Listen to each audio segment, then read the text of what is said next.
Feeling Dakar di nga am info yu leer ci people et sport politique. Feeling Dakar yaa ngi Feeling Dakar.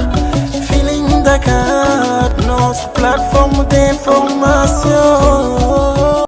suñu mbokk internetu Feeling Dakar TV comme ni ñu koy defee à chaque fois saa bu actualité bi toll fii naam tey nag mbégte laa am dalal mun naa wax sama père Lopez ngeen gën ko xam ci série Pod et Marichou rawatina ci yenn série yi nga xamante ni vraiment sénégalais yi daan nañ bëgg li nga xamante ni moom laa incarné ci série bi tey ñu fekk ko fi nga xamante ni moom mooy seen kàddu bërëb bi nga xamante ni moom la sànc donc di ñaan ñëpp ñu abonné partagé parce que moom daanaan la te aussi tamit képp ku dugg ci li nga xamante moom mooy ci site bi rek amaana di nga ci gis yoo xamante ne nii vraiment dina la marqué aussi de tamit di nga ko bëgg tey moom laa fas yéene waxtaanal balaa waram koy jox mu nuyoog mbokk yi après ñu ko moom ci waxtaan bi. Père Lopez sénégalais namu nañ bon maa leen raw foofu di la nuyu.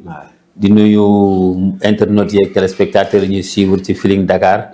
di leen wax ni vraiment am naa mbégte encore jàkkaarloog askan bi surtout internautes yi nga xam dañu abonné ci Feeling Dakar di waxtaan ak ñoom ci lépp luy ëmb actualité. di ci am mbégte lool di kontaan aussi vraiment ci invitation bi. Père duñ def dugg ci waxtaan bi yaa ngi Marodi ba léegi. waaw mën nañu wax maa ngi Marodi ba tey waaw. waaw d'accord ñu bari dañ ne gisatuñ la ci moo tax mooy laaj la question boobu. xam nga man ak Marodi. c'est une longue histoire. ok ba léegi maa ngi Marodi. ndaxte saa yu ma soxlaa maa ngi ci. li ma lié ak Marodi da nekkatul rek un contrat professionnel entre un acteur et un producteur. Maintenant c'est un contrat de fraternité. Un contrat moral entre des frères et des sœurs. tout à fait yi évoluer ci métier bi parce que Marodi. man ak ñoom c'est une longue histoire. waaw voilà loolu daal c'est pour dalal xelu nit ñi seetaan ni Lopez ak Marodi du mës a jeex. parce que ñu bari dañ naan sa tous dañ koy bëgg ci yenn série yi commentaire yi ñoo koy def moom moo tax ma laaj rek li nga xamante ni moom mooy question bi. waaw c'est vrai mais xam nga Marodi. ay scénario lay bind scénario bi mooy déterminer les acteurs interprètes. bu ñu sentiree ni Lopez war na ci mën a bokk da ciy bokk. mais il faut ñu xam ni le métier du cinéma ce n'est pas seulement l'acteur le métier d'acteur. Il y a le métier de formation. nga nekk un formateur il y a le métier de réalisation. Il y a le métier du scénariste. donc bu ñu gisul Lopez en tant que acteur nañ jàpp ni Lopez mi ngi ci biir métier bi. nekk leneen. mën na nekk formateur mën na nekk ci mbind mi ci scénario bi. mën na nekk ci réalisation bi. mais il est toujours dans le métier du cinéma. tey bu série amee ñu bari donc yéen a tax ñu bëgg ko ndax Pod et Marichou gis ngeen fi woon mu am solo sénégalais yi bëgg ko mu nekkoon ci xolu sénégalais yi ba tey di naam ñu am ki nga xamante ni il faut ñu cee ñàkk waxtaan di Betty nekkoon tamit Pod et Marichou ngeen daan jël lu am solo naam tey ñu dégg na dafa divorcé wax di ñaaw ku nekk di wax ci moom loo xamante ni amaana fekke woo ko tey bañ doon wax ci Betty après ñu doog dikk bi nga yëgee divorce bi ban jàngat nga ci am. waaw bi ma yëgee divorce bi. jàngat bi ma ci njëkk a am mooy mettitlu ko. waaw parce que kenn du gis nit ñu ne mi ngi enterrer sa vie de célibataire. am na jëkkër réseaux sociaux yëpp tas ko. ñëpp di ko ñaanal vraiment sëy bu barkeel mu am fa njaboot ju barkeel. bu ñu demee ba sëy bi yàggul. mu tas damay jàpp ne xëy na mooy li gën. ndax ànd yàllaa koy def tàqalikoo yàllaa koy def. dëgg la donc yàlla mi ko boole woon ak borom këram. moo ko tàqaliwaat ak borom këram. li tax mu am xëy na damay jàpp ne xëy na mooy li gën. dëgg la ndaxte ànd moo mel noonu. bu loolu amee nag dañ koy ñaanal rek yàlla may ko leneen lu gën ñaanal borom këram yàlla may ko keneen ku gën. parce que loolu ak dund bi ñoo ànd. tout à fait man noonu laa ko gisee. kantaan nag wax yi ñuy wax ci moom. loolu on est dans un monde boo xamante ni. yàlla moo def. sunu dëkk bi sunu société bi moo tëddee noonu léegi. bëri na ci ay nit yu wax lu leen wóorul. bëri na ci ay nit yoo xamante ni dañuy seedeel nit lu ñu fekkewul. bëri na ci ay nit yoo xamante ni dañuy jël deru nit di ko yàq. ba te du leen apporter dara. moom la ñuy wax ay topp kaak. topp lu man dama jàpp ni. nit si yeewoo. war na mën a lijjanti lu nekk. ba mu des vie privée jàmbur. wallaahi parce que sëy vie privée la c'est trop privé. xam nga Betty mi ñu doon gis ci série yi. muy jouer di interpréter ay rôle di bégal nit ñi. bokkul ak Betty bi yor nekk ci néegu sëyam di sëy ak jëkkëram. kooku la mu joteeg jëkkëram la leen tàqale. c'est privé. man personnellement duma ci wax te bëgguma ci sax keneen di ci wax parce que toog di wax ci vie privée jàmbur loolu baaxul bokkul sax ci jaamu yàlla loolu ci ñàkk maandu la bokk man loolu laa ko jàppee bi ma ko xamee aussi xam naa ni nit ku baax la parce que tamit man dama partager ak moom ay plateau yu bari ku ne xam ne tournage da ngay xëy suba di yendoog nit ba ngoon chaque jour tournage boo xoolee buñ ne la saison rek dina def parfois 50 épisodes. wala mu ëpp ko. 50 épisodes boo koy tourner chaque jour. tournage bi lu mu dee dina durer 3 4 ba 5 mois. 5 mois nga cee ngay yendoog nit war ngaa xam ci moom. moom mooy kan. dëgg la ma xam ci moom nag. mooy nit ku yaatu. nit ku ubbeeku. bët yi day foo day ree. musuma ko dégg muy toog moom ci boppam. toog di wax ci problème jàmbur saa yoo ko fekk muy toog ci waxi liggéey bi la ñuy wax fooree donc mosuma ko gis muy lijjanti yëfi jàmbur kon lu tax tey ñiy lijjanti ay yëfam ba koy koleel loo xam ni vraiment ña koy wax wóorul leen waaw loolu baaxul man daal li ma xam ci moom loolu la nit ku maandu la daal mosuma ko gis mu dugg ci problème jàmbur wala muy waxtaane problème jàmbur loolu moom mosuma ko gisee wax dëgg yàlla d'accord boo toogee comme ni nga ko wax ay 5 mois ngay nekk ak moom di tourner ak moom ngay dégg yenn wax yi ñu koy teg ci deram naan bëgguloon jëkkëram day taxawaalu da doon woo faram ñu bett ko wax am na wax yoo xamante ni sax mënuma ko wax parce que ñuy dégg ñu koy collé loolu tamit naka la def yow mi nekkoon ak moom waaw li may def mooy daf may metti parce que maa ngi dégg Betty ba ma xamul woon waxuma maa ngi gis de maa ngi dégg Betty ba ma xamul woon ñi ngi wax Betty bi Lopez musta xam parce que loolu ñu koy waxal vraiment man xaw ma ko ci moom dëgg la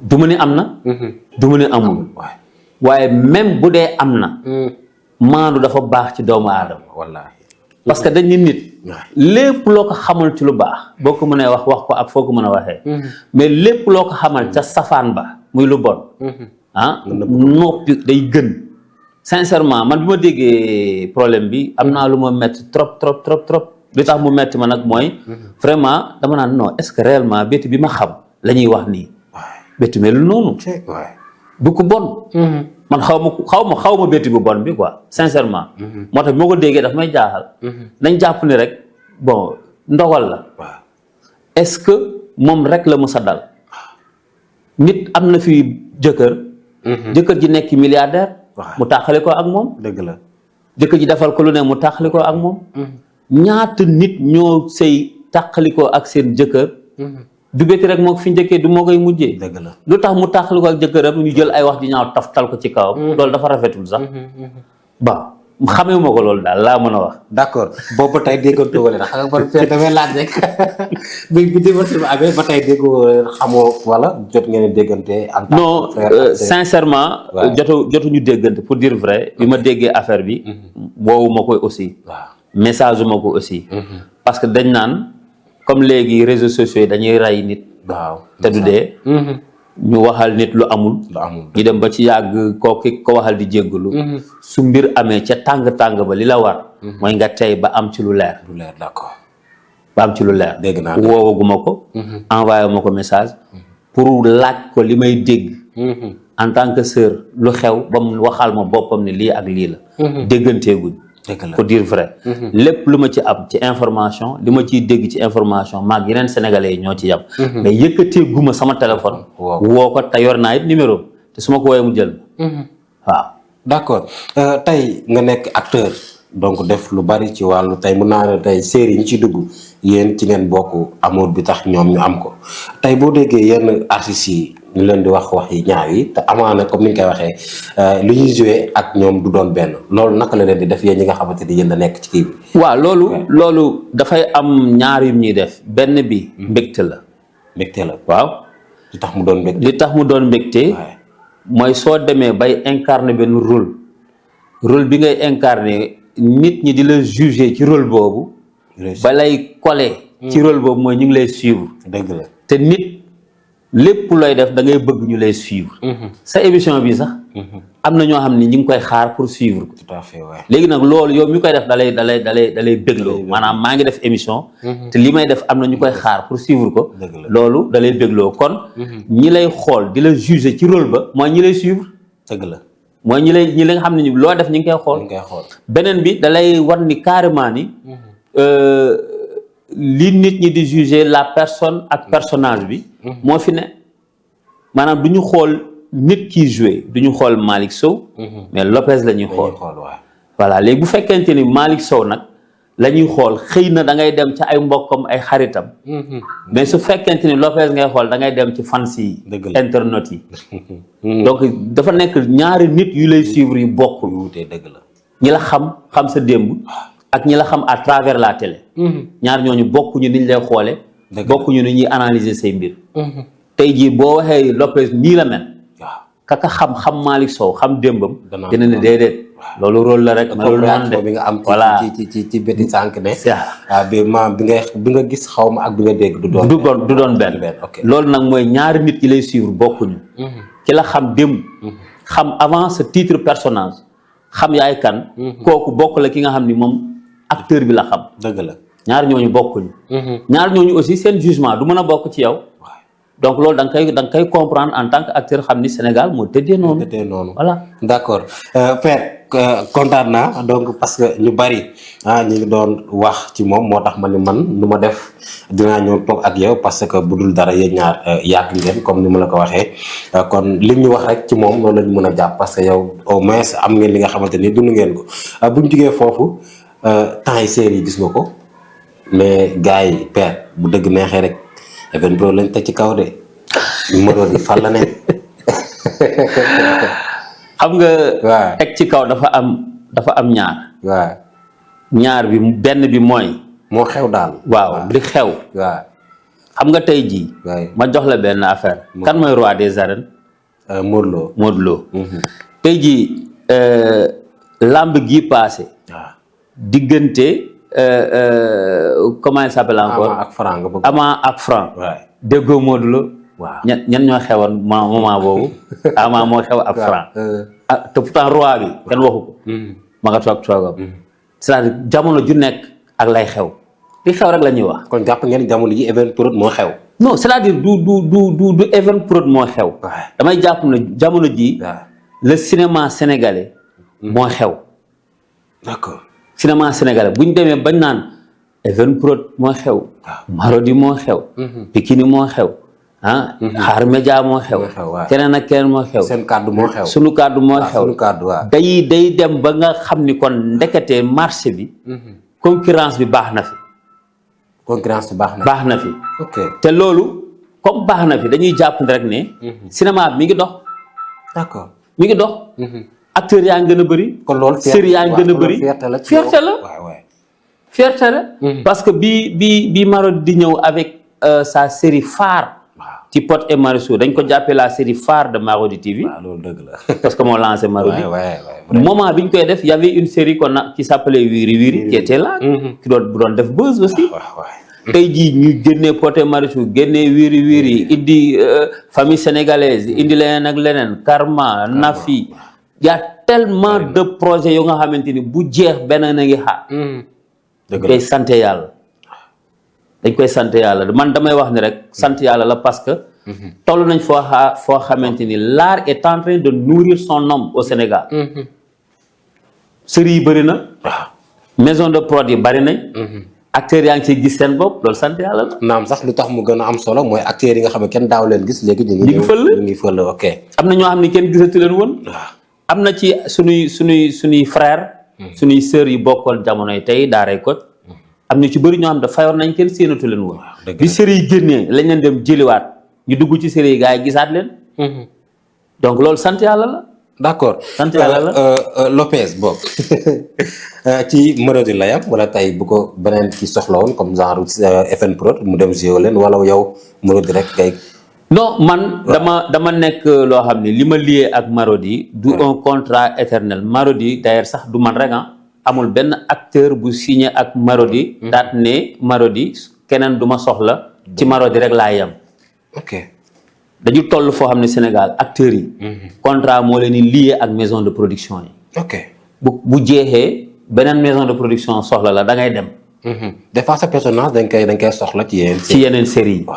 loolu nag dafay wane rek maison production yi même seen concurrence lu muy métti concurrence bu baax la. concurrence bu loyale la. tey jii mën nañ beneen maison de production soxla Lopez. mais Lopez du dem di tàggu Marodi naan ko demal wala du dem te loolu bu amoon sax Marodi daan la demal. acteurs yi kenn moomu leen. dëgg la contrat moo leen lié ak maison de production yi bu jeexee jeex na. dafa fekk ne nag dafa am acteurs yoo xam ni. benn maison de production moo leen di lancé. mooy tax ñu xam leen. ba tax ñu féetale leen foofu. tout à fait mais ñoom ñëpp. contrat moo leen lié ak ñoom bu jeexee rek jeex. bu jeexee jeex rek d' accord père lu ma bëggoon xam tey leer na ba gisee mais laaj question c'est pour que nga gën a expliquer. donc sénégalais yi gën a xam moom moo tax. kaaw Aziz tamit du ñàkk ñu waxtaan ci. parce que gis nañ ñu bari yoo xamante ni naam keroog live bi nga xamante ni ambassadeur defoon nañ ko ñu gis benn waay bi nga xamante ni moom njort nañ que ni bi fee bi di am ci la bokk parce que moom weddiwu ko ne moom criminel la kaaw Aziz Dabala ba tey dañ ciy wax ban jàngat nga ci am papa. waaw cas boobu xam nga man wax naa ci waxati ci. li ma ci wax rek moom mooy. dafa am violence boo xam ne dañ ko nemmeeku ci milieu bi. ci jeunesse bi ci société bi. te violence bi wax naa ko te ba ma ko waxee sax gis naa ci ay commentaires. ñi ma ci xaw a sax mere ne leen la violence dafa bëri ay formes. tout à fait. dafa am violence physique. am violence verbale. tout à fait. am violence psychologique. te violence physique boo xoolee. moo mujj ci violence yi. dëgg la. violence verbale. toujours mooy jiitu violence physique. violence verbale violence psychologique moo koy jiitu. suñu bëggee violence bi dañ ci suñu société bi. dañ koy njëkkee ci suñu njiiti. suñu njiiti. su ma nee njiiti nag ñëpp laa yemale régime bi fi nekk ak bu fi nekkul ak. ki nekk ci nguur ak ki nekkul ci nguur na nga nekk autorité nekk homme politique. dëgg la moo xam opposant nga moo xam nekkoo opposant nañuy soigner di rafetal suñuy kàddu. ndaxte bu autorité taxawee ci télé. di saaga. di wax ju ñaaw. mais loolu violence verbale la. man ak yow bu ñu doon xeex tey jii. ba jamante. avant xeex bi saaga dina jib. wax ju ñaaw dina jib. koo koy violence verbale. léegi violence verbale bu amee. ci la physique di door a am. physique moo ñu dóorante. jamante et cetera. donc bu ñu xoolee. ñun ciite réew mi. ñooñu ñoo war a éviter la violence verbale psychologique bala muy dem ci violence physique. dëgg la. léegi nag du ñu càmbar li koy indi naam. il y a les forces de l'ordre qui sont là enquête dina am leneen ak leneen dina am. mais lan moo tax violence physique ñu bëri agression bi bëri. xeex bi bëri jamante bëri rey yi bëri. toujours da nga koy gis boo demee tribunal at yi ñu fay atte ci procès yooyu yëpp ay rey nit ay nangam. ay violence moo xam. violence sexuelle moo xam leneen ak leneen. loolu yëpp gars yi dañ naan la loi est là c'est des textes. ku ko def texte bi lii mooy dal sa kaw. xam nga boo amee sa doom. mu def nga koy punir. mu defaat nga koy punir. bu yàggee da ngay fexee xool lan nga war a def ba du def. wallaahi. xam nga ndax comprendre nga. baax dégg naa la. boo amee sa doom. nga ne sama kër lii laa fi bëgg doom ji def nga punir ko. mu continuer di def. mu defaat nga punir ko. yaa ngi punir rek. te def daa ngi am. léegi da nga war a xool lan ngay def ba du def. ban stratégie la état war a am pour redéfinir sa politique de sécurité. pour que lii bañ a amati. dafa bokk ci ñu xoolaat suñu système éducatif. dëgg la dafa bokk ñu xoolaat suñuy comportement. dafa bokk ñi tuddee ay kilifa. muy kilifa diine muy kilifa politique ñoom it ñu xoolaat seen nekkin. parce que soo nekkee kilifa royukaay ngay doon. dëgg la mënuñu gis un politicien bu nekk opposition wala mu nekk pouvoir taxaw ci média yi di saaga di wax ju ñaaw. waaye dëgg la de. di utiliser les réseaux sociaux parfois. mais xale yi koy seetaan aussi dañ jàpp ni loolu la. donc si ñun la njëkkee c'est une responsabilité partagée affaire Aziz. dama ko ñaawlu. parce que dama xam nit ki bokk ak moom série joué naa benn série ak waa Pikine production man ak moom ñu bokk ci série bi. yaa ak Aziz ndeysaan. maak Aziz. te série boobu bi ñu koy joué fekkoon na boobu mu may fekk rajo Oxygène à Pikine. parce que man maa ngi ci rajo bi. muy jàngal ay nit fecc. chaque soir mu ñëw di def ak ñoom répétition danse. moom ak kiñ ci tudd mi Nabu. daan ñëw foofu ñoom ku gis Aziz gis Nabu. ñu daan ànd di foo di ree foo fekk Aziz mu toog ay bëñam ngay njëkk a gis Nabong ci wetam. waxtaan fooree lañ ko xamee woon. dëgg la donc ku mel noonu. daan jël alalam daan jël temps parce que formation bi mu doon defal ndaw ñi nga xam ne bëgg nañ la culture à travers la danse. daaw ñu ko fay. dañ ko daan defal gratuitement loolu lu ma fekke la man lu ma fekke la. donc kooku ban kan la war a mën a am problème. ba li ko dal ko. xam nga dafay jaaxal ñu bëri. nit ku soxorul. yéenewul kenn lu bon. foo ko fekk mi ngi foodiree. alalam boolewu ko kenn mi ngi jël temps ak xam-xamam ca la mu doon yëngu di ko jox ay nit gratuitement. kooku lan la ko war a nit war a mën a def wala lu mu war a mën a def nit ba mu demee génn àdduna ci anam bu ñaaw boobu. xam nga loolu lu ñuy ñaawlu la. léegi nag bi mu amee dañ ci tudd. nabu. lu tax Nabu gën a siiw parce que mooy kii génn ci télé yi moom la ñu gën a xam moo tax ñu naan siiw du jaami borom. dëgg la pourtant ñeneen ñi ci tudd ñëpp doo dégg ñuy génnee seen photo doo dégg ñu leen di tudd. est-ce que Nabu rek lañ ci jàpp. déedéet pourtant moom rek la ñuy wax. parce que moo siiw parce que siiw du jaami borom. mais nag comme enquête la te ba tey ñi ngi leen teg loxo. te enquête moom mën naa yàgg mën naa gaaw comme mën naa yàgg. te ba léegi saa yu enquête dem. ay retombées mën naa am ay yeneen piste mën naa am yeneen mën naa feeñ loolu dañ koy bàyyi yoon rek waaw dañ koy bàyyi yoon rek ñun li ñu war mooy di ko ñaawlo rek tey ñaan yàlla mu bañ fi amati. kese. d'accord Père amoon naa mbégte boog dal ak yow di waxtaan ak yow vraiment tey boo ko gisee tax xam ni kontaan naa parce que ni may laajee ak ni ma koy tontoo daf may neex vraiment. di la bàyyi nga tàggatoo mbokk internet Feeling Dakar TV. waaw di la remercier. di tàggatoo di wax ne ñi seetaan yëpp ñi ngi leen di remercier.